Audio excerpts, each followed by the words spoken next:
Y la siguiente ponente es también nuestra compañera Eva Martínez del Hospital de Sant Boi, que también es la presidenta de la sociedad, la sección de suelo pélvico de la Sociedad Catalana. Muy contentos de tenerte, Eva, gracias. Bueno, me pondré aquí. Buenas tardes, muchas gracias, Joan, y bueno, a toda la organización del curso por haber contado conmigo, pues para hablar un poco de la situación aquí en nuestro territorio en relación a las lesiones obstétricas del esfínter anal. Bueno, voy a centrar la ponencia en tres puntos. En primer lugar, hablaré de las cifras que tenemos aquí en Cataluña. En segundo lugar, de las intervenciones que se hacen desde la Sociedad Catalana de Obstetricia y Ginecología en relación pues, a las lesiones obstétricas del esfínter anal. Y por último, presentaré un documento de consenso que hemos elaborado ahora recientemente en relación a la vía del parto en personas, ¿no?, tras una lesión del esfínter anal. Las cifras que voy a presentar son cifras del Servei Català de la Salut, que incluye tanto cifras de hospitales públicos como hospitales concertados. Claro, para la gente que no es de aquí, explicar ahora el funcionamiento, ¿no?, del sistema catalán de salud nos extenderíamos excesivamente. Hay una serie de hospitales que son públicos totalmente, la gestión y todos son públicos, y hoy hay otra serie de hospitales que son de gestión privada, pero que trabajan para la sanidad pública. Entonces, los datos que se recogen aquí son los datos registrados de este tipo de hospitales, que en total pues son unos 45 en todo el territorio. Vamos a ver en los últimos 5 años, desde el año 2018 hasta el año 2022, y se incluyen prácticamente 205.000 nacimientos en todo el territorio. En primer lugar, hablar un poco, ¿no?, de qué cifras tenemos en relación a la vía del parto en Cataluña. Las cifras de cesárea oscilan entre el 19 y el 22%, de parto autóxico entre el 64 y 68% y de instrumentados entre el 9 y el 12% en estos años. Por lo tanto, podríamos, las cifras de parto vaginal oscilan entre un 77 y un 81%, con unas cifras de cesárea entre el 19 y el 22%. Como media, a lo largo de estos 5 años, lo que obtenemos es un 21,6% de cesáreas, un 67% de partos vaginales y un 11% de partos instrumentados, que esto significaría, pues, lo que vemos, un 78% de parto vaginal y un 21 y pico por ciento de cesáreas. Si analizamos los datos en relación al periné, ¿no?, vemos que la tasa de episiotomía ronda entre el 14 y el 18%, con una media en estos últimos 5 años del 16,5%, incluyendo partos instrumentados y partos eutóxicos. Y en relación a las lesiones obstétricas del esfínter anal, vemos que la tendencia en los 2 últimos años ha sido al aumento en general del total, y tanto en lo que es parto eutóxico como en lo que es parto instrumentado, pero que obviamente el porcentaje mayor de este tipo de lesiones pues se aglutina en los partos instrumentados. Y estamos hablando pues de una media de un 4,8%. Volvemos a ver de nuevo un poco la tendencia para poder ver la evolución de las columnas, y como vemos, ¿no?, que en los últimos años la tendencia ha sido al aumento. En general, tanto en los partos eutóxicos como en los instrumentados, en ambos tipos de parto, y obviamente en el total, ¿no? Entonces, si aprovechamos estas cifras para poder calcular, ¿no?, qué es lo que pasa en nuestro entorno, porque a veces hablar de porcentajes nos cuesta un poco realmente saber de qué estamos hablando, ¿no? Porque claro, ¿qué es un 4%? Un 4% podemos pensar, bueno, no es mucho, ¿no? Pero claro, si vemos que han habido en estos últimos 5 años aproximadamente 205.000 nacimientos, de los cuales un 78% han sido partos-vaginales, esto significaría en nuestro territorio aproximadamente 161.000 partos. Si aplicamos la media que tenemos de un 4,8%, esto significa 7.700 mujeres con una lesión obstétrica del esfínter anal. ¿Vale? Claro, si hablamos de 4,8% o hablamos de 7.700 señoras, es muy distinto, ¿verdad? Si comparamos un poco, porque una de las cosas que me planteé, ¿no? Es decir, a ver, y habrá diferencias, ¿no? Entre los hospitales de mayor complejidad, los hospitales de menor complejidad, porque obviamente el tipo de paciente, de mujer que pare en ellos es un poco distinta. Y vemos que sí, que hay diferencias estadísticamente significativas en el número y el porcentaje de cesáreas y el porcentaje de instrumentación que se hace en los hospitales de mayor complejidad, pero en cambio no hay diferencias estadísticamente significativas en lo que es la tasa de episiotomía ni el número de lesiones obstétricas del esfínter anal, tanto en partos eutóxicos como en instrumentados, como obviamente en el total.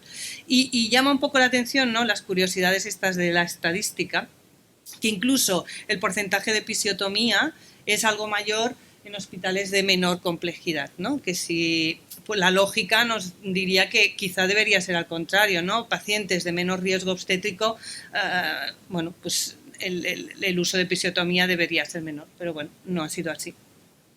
¿Y qué pasa si nos comparamos con la bibliografía y con lo que pasa en otros países, ¿no? Nosotros tenemos esta media en los últimos 5 años de un 4,8% y si analizamos la bibliografía en relación a otros países, pues vemos que estamos muy a la par, ¿no? Excepto en Finlandia, que como ya se ha comentado, ¿no?, pues es el país del mundo que tiene la incidencia más baja, pero el resto estamos hablando de aproximadamente la misma incidencia de lesiones obstétricas esfinterianas. Entonces, bueno, esto lo que nos hace pensar es que no lo hacemos tan mal o no lo hacemos tan bien, pero que lo hacemos pues dentro de la media. ¿Y qué intervenciones se hacen desde la Sociedad Catalana? Bueno, primero de todo explicar que la Sociedad Catalana de Ginecología y Obstetricia, la sección de suelo pélvico, este año hace 25 años que se fundó.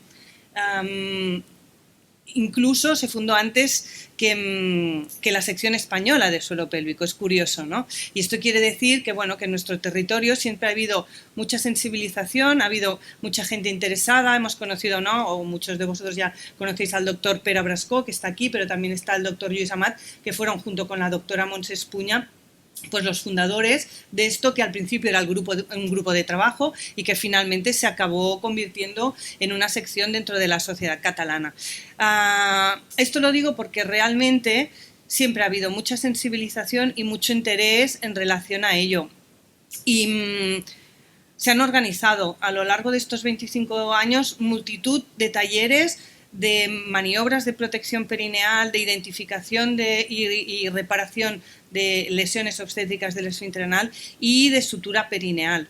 Y en los últimos años, pues decir que dentro de lo que es el programa de formación reglada de los residentes, que la sociedad catalana tiene un programa que está armonizado y estandarizado y que todos ellos deben cumplir, de forma anual se hace todos estos cursos, de forma bianual se hace en el Congreso de la Sociedad Catalana y además pues existen a título individual en diferentes hospitales universitarios pues grupos que van repitiendo de forma interna para, bueno, pues sus adjuntos y sus residentes también estos talleres.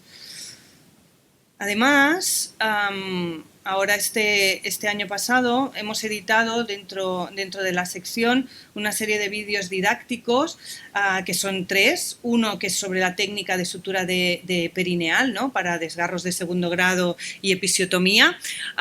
Uno que es en relación a las maniobras de protección perineal. Y el tercero que es en cuanto a identificación y reparación de lesiones esfinterianas. Estos vídeos son públicos, los puede consultar y los puede visualizar cualquiera. Están en la página web de la sociedad, que es esta que vemos aquí, dentro de lo que corresponde a la sección de suelo pélvico, en el punto de área científica y están todos allí.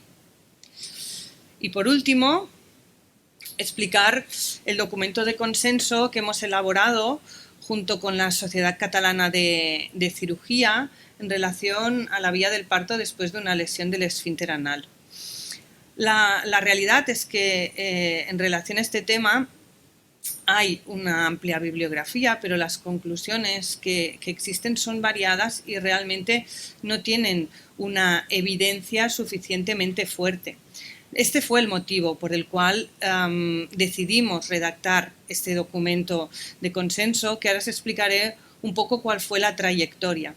Lo primero que quiero decir es que ha sido el trabajo de 35 personas, tanto de la sección de suelo pélvico como de materno-fetal de la Sociedad de Obstetricia y Ginecología, y también pues coloproctólogos, 21 coloproctólogos de la Sociedad Catalana de Cirugía.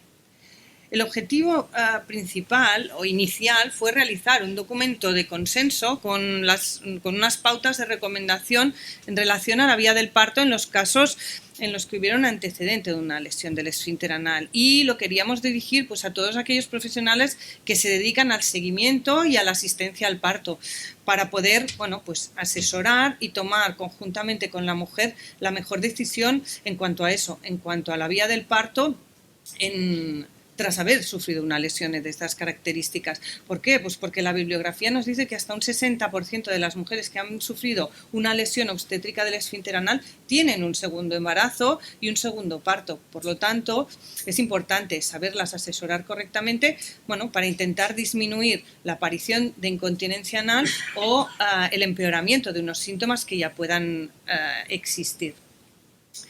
En el año 2021 creamos un grupo de trabajo multidisciplinar entre las dos sociedades, la de obstetricia y ginecología y la de cirugía, y la pregunta de investigación que nos planteamos fue ¿qué vía del parto podemos recomendar en gestantes con un antecedente de una lesión del esfínter anal? Esta pregunta de investigación inicial lo que hicimos fue trasladarla a un formato PICO, ¿no? Que todos vosotros conocéis, ¿no? que en investigación pues, es el punto de partida, ¿no? metodológico. Entonces, a partir de aquí, lo que hicimos fue buscar en las principales fuentes de búsqueda bibliográfica aquellos artículos relacionados pues, con los puntos de la pregunta PICO, que si vemos, ¿no? pues eran en relación a gestantes con antecedentes de lesiones del esfínter anal, pero también comparar parto vaginal con cesárea, y en relación a los outcomes lo que nos interesaba estudiar es la incidencia de una nueva lesión, la preferencia de la gestante en relación a la vía del parto, la aparición o empeoramiento de síntomas de incontinencia anal, la necesidad de reparación secundaria, pero también, obviamente, los riesgos del parto con cesárea, porque no podemos despreciar que se trata de una intervención quirúrgica y la mujer también tiene que estar informada de ello. Entonces, hicimos la búsqueda bibliográfica identificando los estudios más relevantes pues, en las principales bases de búsqueda médica. Entre los años, pues escogimos los últimos 10 años en aquel momento. Y los términos médicos que utilizamos fueron los que estaban relacionados pues, con todos los ítems que incluimos en la pregunta PICO. ¿Y qué pasó? Pues que lo que nos encontramos inicialmente, lo que a nosotros nos hubiera gustado, que es hacer una revisión sistemática, pues no fue fácil. ¿Por qué? Pues porque no habían estudios randomizados. Y es lógico que no hayan estudios randomizados al respecto por un tema ético, ¿no? Entonces, a partir de aquí, esto nos hizo replantear y dijimos, pues, ¿qué hacemos?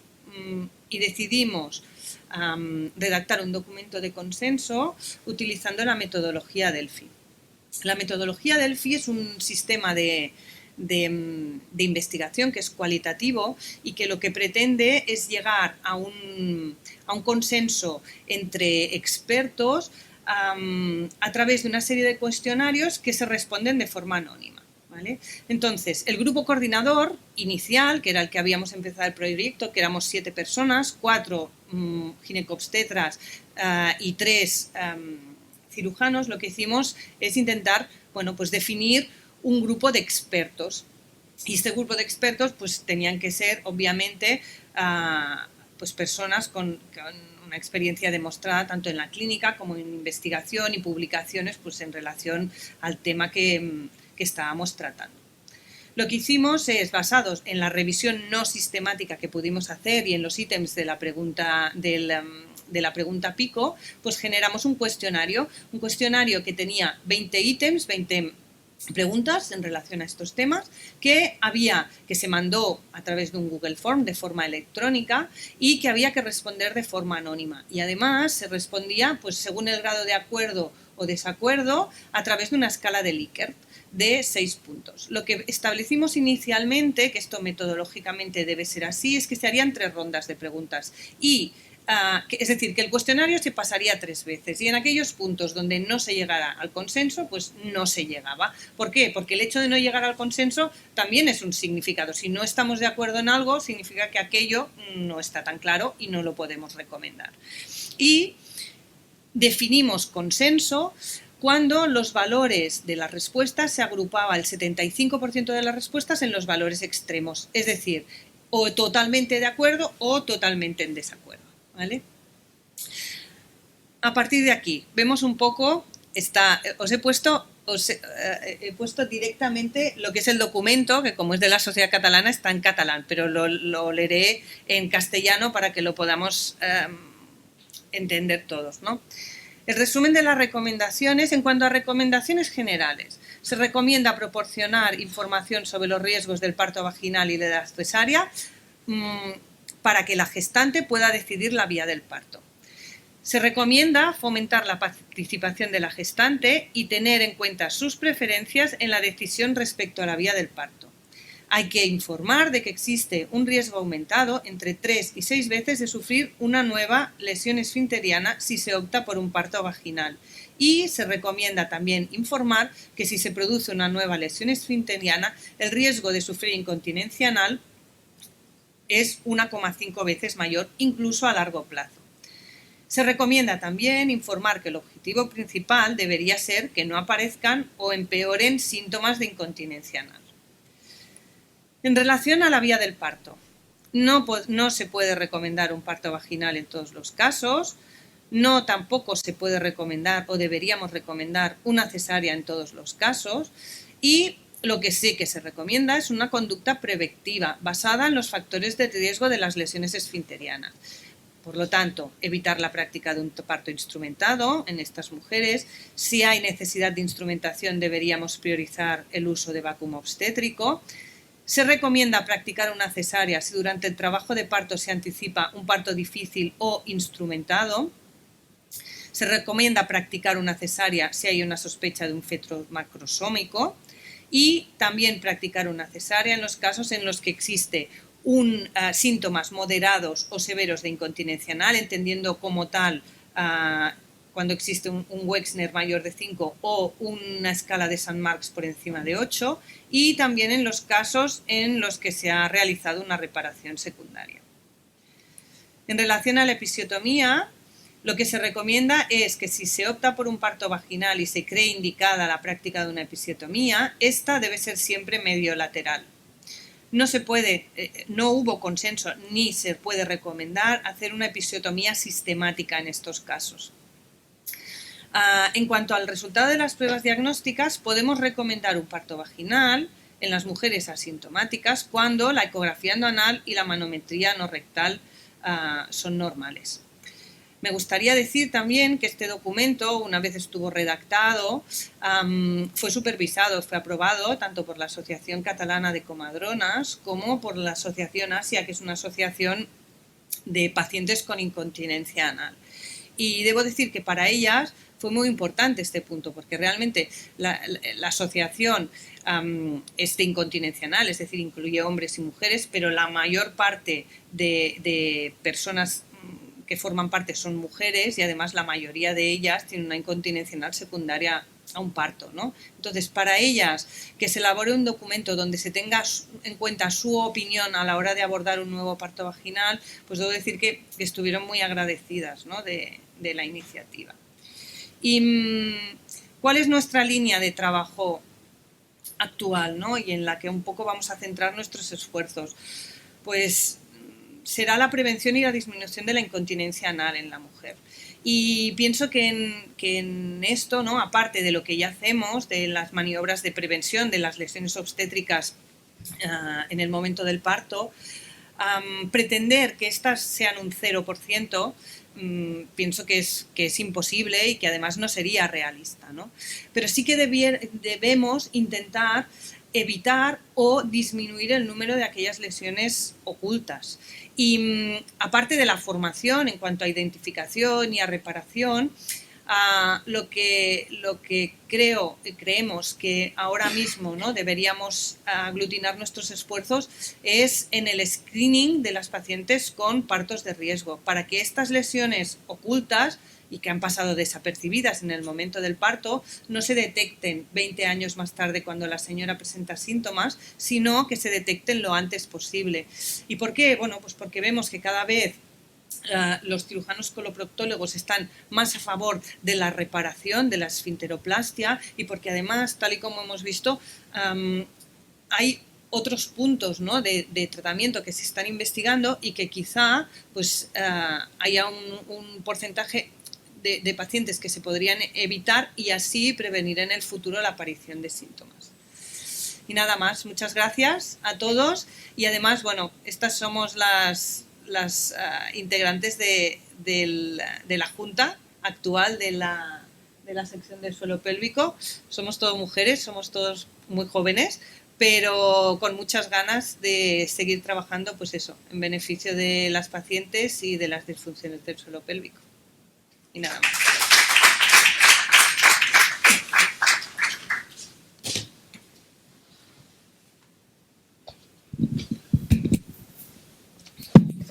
No sé si alguna pregunta, alguna duda o lo damos por finalizado. Bueno, yo simplemente daros... ¿sí?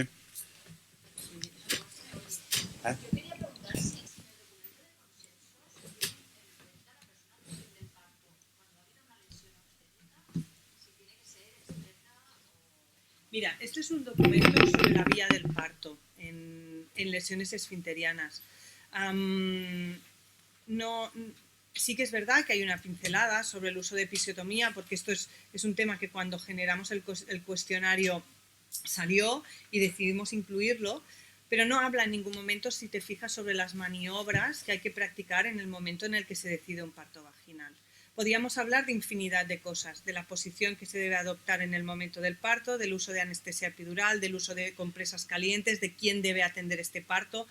Esto hemos decidido que va a ser motivo de un nuevo documento de consenso que trabajaremos más adelante. Ahora estamos acabando y muy probablemente el año que viene trabajaremos un documento de consenso que hablará sobre las maniobras en la atención al parto vaginal en una mujer con un antecedente de una lesión esfinteriana, que obviamente nos da para redactar un documento entero, porque es que hay muchos puntos del que debemos hablar. Por lo tanto, no está contemplado ahora.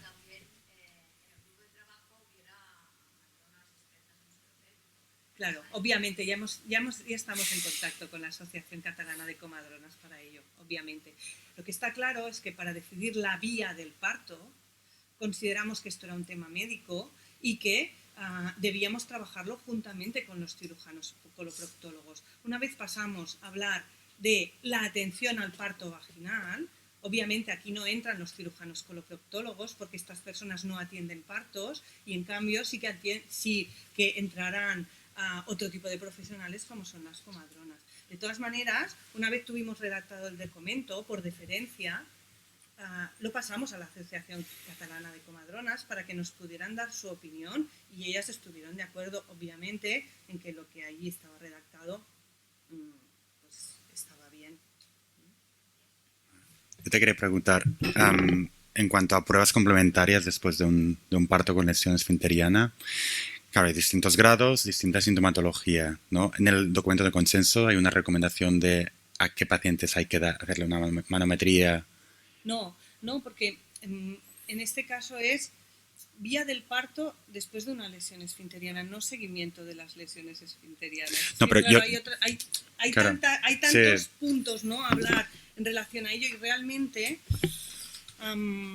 Yo lo digo porque yo antes pues tenía como criterio 3A asintomática, pues nada, 3B asintomática ya te planteas que en un siguiente parto pues necesitarías una línea base de presiones esfinterianas, ¿no? Entonces, y he empezado a hacerlo con las 3A simplemente para informar mejor a la mujer, para decir, mira, después de un parto vaginal, mejor no vas a quedar, ¿no? Y saber de dónde partimos, ¿no? El problema es que realmente no hay evidencia. Cada uno, ¿no? Hacemos un poco sí. sobre nuestra experiencia, sobre lo que hemos leído, porque realmente no hay una evidencia suficientemente fuerte como para decir, claro, lo ideal sería tener una ecografía endoanal y una manometría de todas las pacientes, pero eso, por lo menos en nuestro sistema sanitario público, es insostenible. Entonces sí que es verdad que dentro de la ginecología, la ecografía transperineal nos ha abierto una puerta muy importante en ese aspecto, ¿no? Porque ya tenemos una herramienta de screening que nos puede ayudar,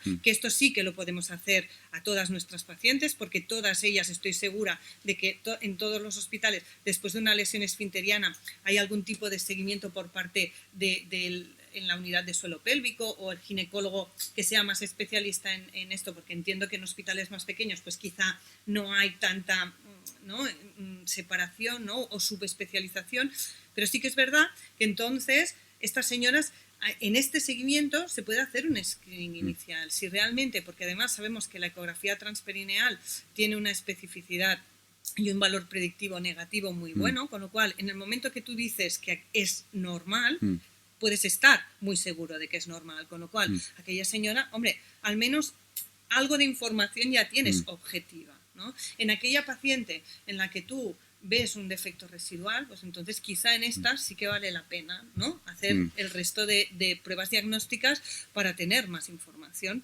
para poderla aconsejar.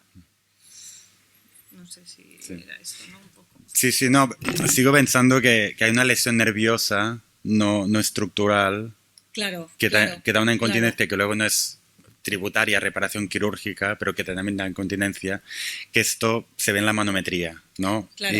Y a veces son lesiones menos aparatosas, exacto, pero que un segundo parto te puede lesionar aún más, ¿no? Sí, pero este tipo de lesiones también habitualmente suelen dar una clínica más importante, es decir, o que no te cuadra la lesión anatómica con la clínica que tiene la paciente. Entonces, en estos casos así, también vemos que en los que hay una clínica severa, realmente el consejo es desaconsejar un parto vaginal. De todas maneras, al final un poco el documento no es tanto dirigido a personas expertas en suelo pélvico, porque obviamente nosotros estamos mucho más actualizados y lo tenemos mucho más por la mano esta información, sino más a la gente que se dedica a la obstetricia, porque al final partos los atiende todo el mundo. Y una persona que se dedica a hacer ecografía morfológica o se dedica a hacer medicina fetal, toda esta información que tú y yo estamos hablando aquí no la tienen. Entonces, para que un poco tengan una base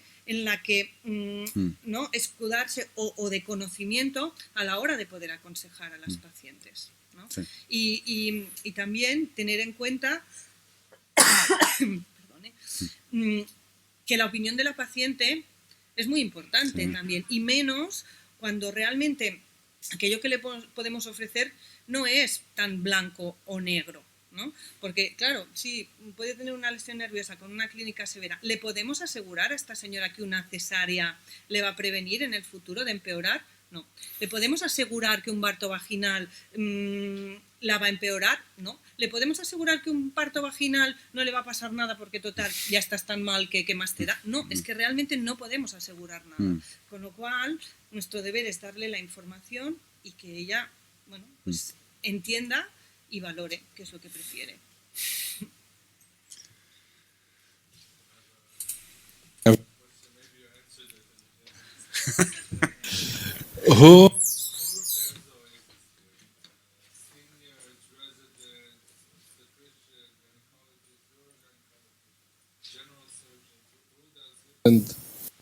In general? And is it the same in all hospitals? Obstetricians. Attending the delivery. Or midwives, if they are trained to do it. Then it's considered that the most specialist person that is in the delivery room at the moment that a noise occurs is the best person to repair it. I think usually midwife that see an anal sphincter lesion injury, they would probably call the obstetrician. Yeah. But that obstetrician may be pure obstetrician, or can be obstetrician gynecologist, can be urogynecologist, so it varies. So we try to do a lot of workshops during the year. That try to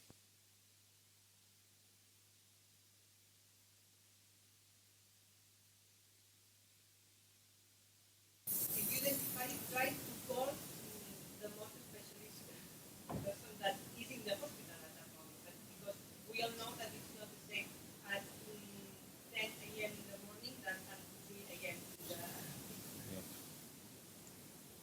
Thank you. ¿Alguna pregunta más? ¿Espera?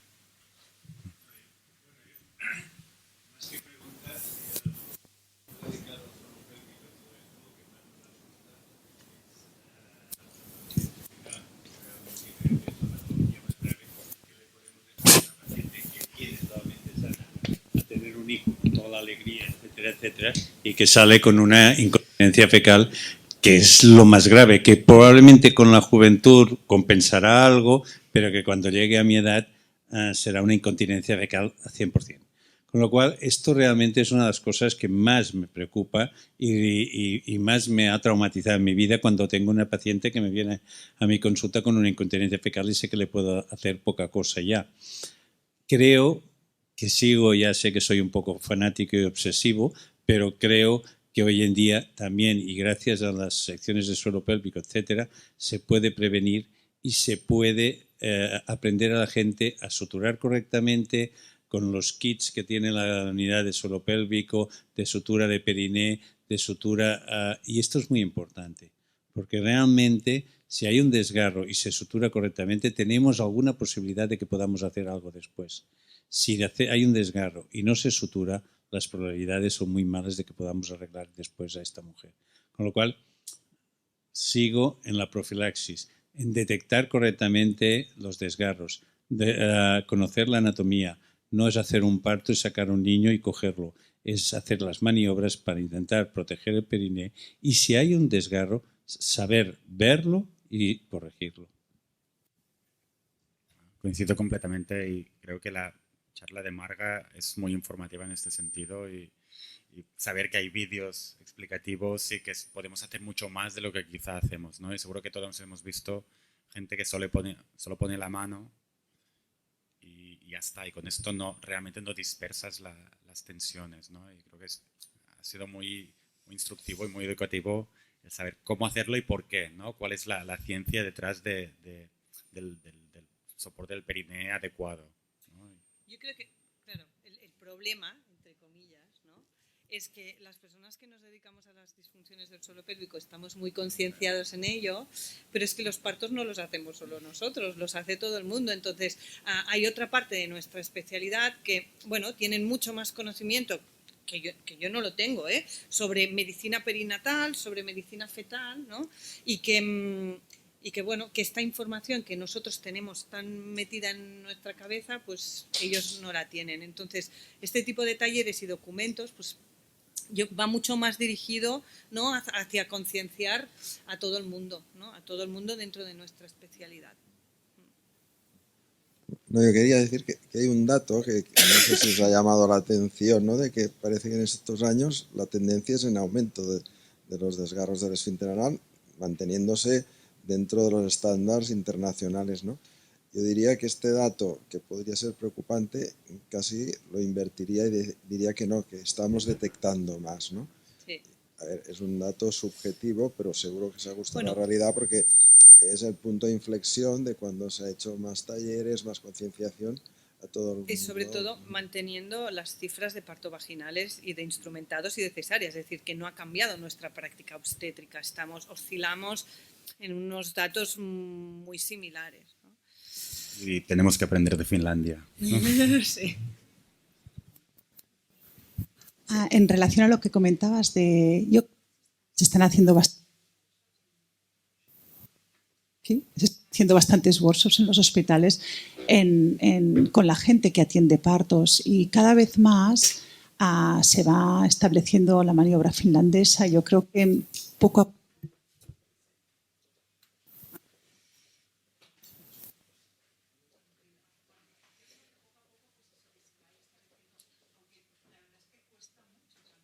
cuesta. Mira, sí, estoy de acuerdo, pero yo, por ejemplo, en mi hospital soy la que me encargo de hacer el análisis anual de los partos y del libro de partos, ¿no? Que ya hace muchos años que está informatizado, entonces es un trabajo relativamente fácil, pero bueno, requiere su dedicación. Y este año pasado, por ejemplo, tuvimos un 8% de partos instrumentados. Y comparándolo con el primer año en la que hice el análisis, que fue en el año 2013, hemos pasado de un 14% a un 8%. ¿Vale? Y hemos pasado de no utilizar vacuums, de tener un 10 o un 12% de vacuums, a tener un 50%. Sí que es verdad que estamos hablando a 10 años vista, pero a veces no nos damos cuenta de realmente el cambio de las cosas, porque como se producen de forma tan paulatina y nosotros formamos parte del cambio, no te das cuenta de ello. En cambio, cuando miras en retrospectivo y dices, ¿qué ha pasado en estos últimos 10 años? Pues realmente sí te das cuenta de la evolución. Realmente este año, cuando hice el del año pasado, ostras, pensé, qué bien, ¿no? Porque realmente en 10 años hemos cambiado muchas cosas hacia positivo. Por lo tanto, yo estoy segura de que es así, de que todos estos cambios, de todos estos workshops, todas estas actividades que se están haciendo, el día que lo analicemos en retrospectivo nos daremos cuenta de realmente los resultados que nos han aportado, seguro.